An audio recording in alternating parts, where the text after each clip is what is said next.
With what we're offering, we can grab a huge portion of the farmers that need to grow CBD from hemp. We're looking to talk with investors. We believe that in the future that anything that's commercially agriculturally farmed already comes from tissue culture.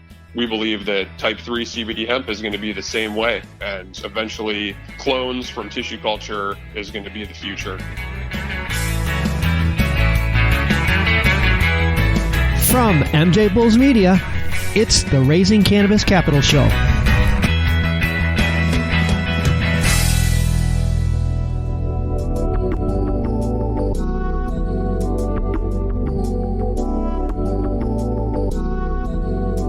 Today in Raising Cannabis Capital, we are joined by Tony Locken, the CEO and founder of Vibrant Hemp-cultures. Tony, welcome to the show. Hey, thanks for having me, Dan.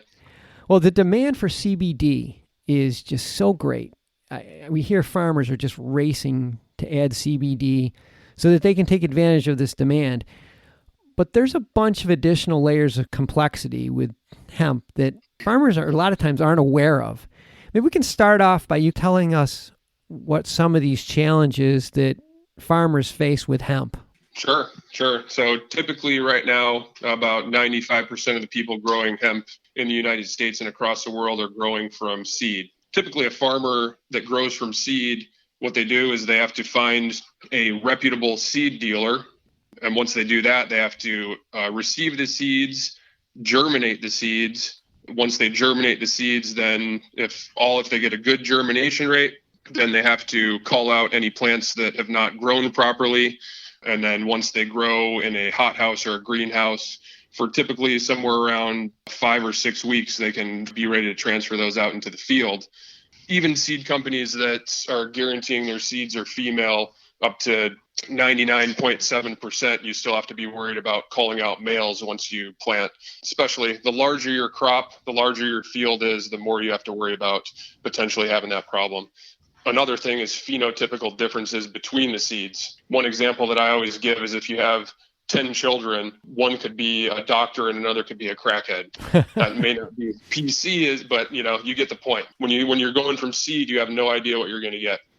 The phenotypical differences between seed are huge for the cannabis plant, whereas something like soybeans or corn or tobacco, the phenotypical differences are like 0.0001%. So you can feel confident that you're going to get the same plant going from seed. With cannabis, it's a totally different story. Yeah, I think that's really helpful for us to get things started, is to understand how complex this is. And a lot of it is just because the industry is new and we haven't really solved a lot of these problems. So the farmer grows from a seed, in some cases, up to, I'm just going to call them a little plant. And then they take that out into their field, and then they put that plant into the ground. Or they work with a company like Vibrant Hemp-cultures, and you've already got these little plants, and they buy the little plants right from you. I know it sounds very sophomoric, but is that sort of the gist of it? Yeah, that's pretty much what we offer. So we've teamed up with East Fork Cultivars. They're out of Southern Oregon. They've been breeding and phenotype selecting specifically type 3 CBD hemp for the last 5 years, so they're a little bit ahead of the curve. We've contracted 7 of their different cultivars that we have in culture at our tissue culture labs that have been field tested for the last 3 years. So we're confident in their abilities, and we're confident in their THC and their CBD levels and their terpene profiles. Just to jump in, it sounds to me like you're solving 2 problems. One is you're eliminating a lot of those challenges that the farmer would otherwise have to deal with on his own, because you've already eliminated a lot of those variables. They're not going to get a real tall plant growing next to a real bushy plant. They're going to know how much THC each of the plants going to produce. And the reason that all this happens is that A, it reduces their cost, but then it also B, increases their potential return on the crop. Is that the goal? Yeah, absolutely. So yeah, what we talked about was strictly just the genetics that East Fork was able to find that we have in our arsenal. We're the only people that offer those worldwide. So we have something special that no one else has genetics-wise. But also, just to mention the benefits of tissue culture, you don't have to germinate. You don't have to put anything in a hothouse. We pull up in a truck and give you a 6-inch plant that's hardened off and field ready. So you take our plant off our truck and you put it directly in the field. You don't have to waste any time or resources germinating or calling out any plants that aren't necessarily as healthy. Every plant has been sorted 3 to 4 times, so they're identical. They're a beautiful plant, has complete lateral rooting, increased juvenile branching. Everything about a tissue culture plant is superior to a seed. Wow. They're guaranteed to be disease-free, contaminant-free, and pathogen-free as well. So, oh my gosh. Yeah, it is a clone, but it's different than a traditional clone. It's vastly superior.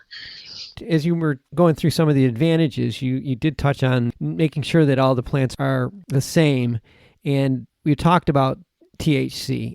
For the listeners that aren't aware of this, why is it so important that they manage the THC levels in their crop?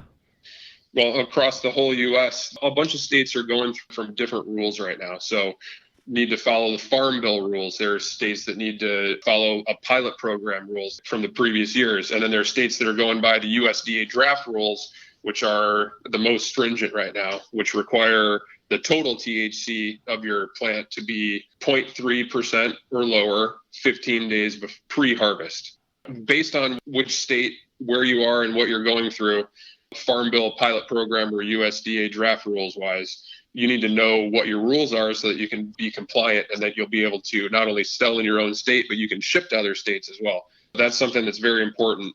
The cultivars that we have from East Fork cultivars that we have in culture are all Farm Bill and pilot program compliant, and then USDA draft rules compliant, provided that you harvest them in the correct amount of time. Wow.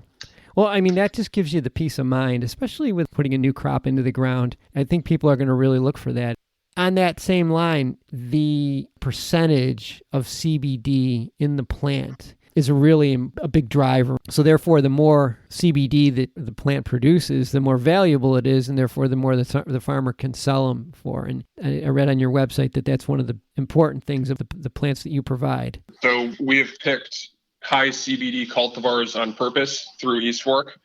We've accepted some other ones as well that may be a little bit lower, but test really high in their terpenes. Just like in the cannabis plant, the terpenes are what unlock receptors in your brain to receive the cannabinoids from the plant. If you don't have any terpenes, you're not necessarily getting the entire benefit from the plant.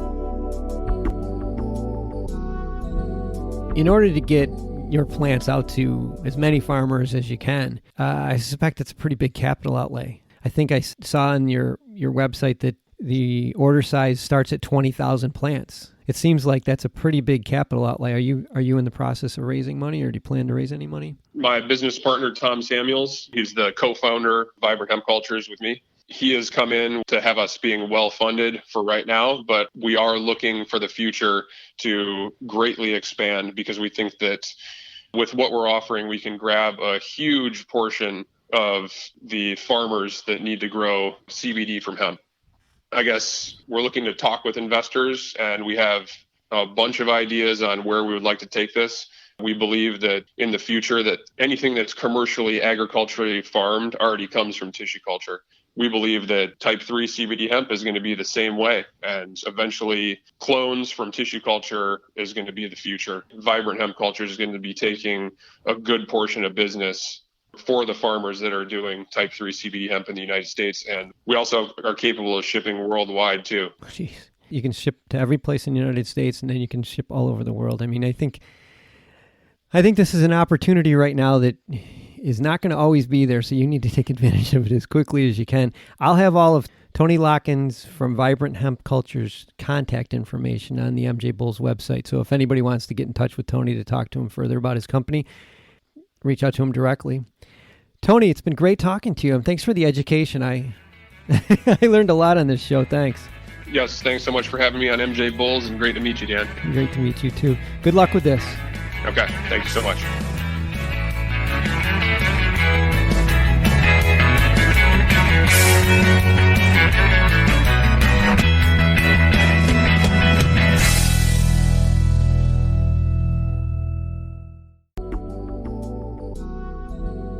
Today's show was made possible by the generous support of our sponsors, like Alt36, the country's premier blockchain payment processing platform that's providing dispensaries and its customers with a safe and secure payment option other than cash. To learn more, go to alt36.com. We're proud to feature today's episode on the MJBulls Cannabis Podcast Network, a platform designed exclusively for cannabis podcasts to share their message with the world. To learn more or to enjoy another great cannabis podcast, go to MJBulls.com or, coming soon, download the MJBulls app to your Apple or Android phone.